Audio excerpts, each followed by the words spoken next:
షర్మిల కుమారుడు Rajareddy engagement Golconda resorts లో జరిగింది. ఏపీ సీఎం జగన్ దంపతులతో పాటు తెలుగు రాష్ట్రాలకు చెందినటువంటి రాజకీయ ప్రముఖులు ఈ కార్యక్రమానికి హాజరై కొత్త జంటను ఆశీర్వదించారు.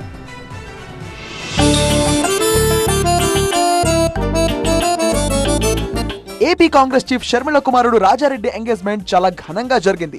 హైదరాబాద్ గండిపేటలోని గోల్కొండ రిసార్ట్ లో జరిగిన ఈ కార్యక్రమానికి పలువురు రాజకీయ సినీ ప్రముఖులు హాజరయ్యారు. షర్మిల కుమారుడు రాజారెడ్డి ఎంగేజ్మెంట్ కు హాజరయ్యారు ఏపీ సీఎం జగన్ దంపతులు. మేనల్లుడు రాజారెడ్డితో పాటు ప్రియను ఆశీర్వదించారు. కుటుంబ సభ్యులతో కలిసి ఫోటో దిగారు. అందరినీ ఆప్యాయంగా పలకరించారు సీఎం జగన్. తల్లిని ఆత్మీయంగా ఆలింగనం చేసుకున్నారు. వధూవరులను ఆశీర్వదించిన అనంతరం విజయవాడకు రిటర్న్ అయ్యారు సీఎం జగన్ దంపతులు.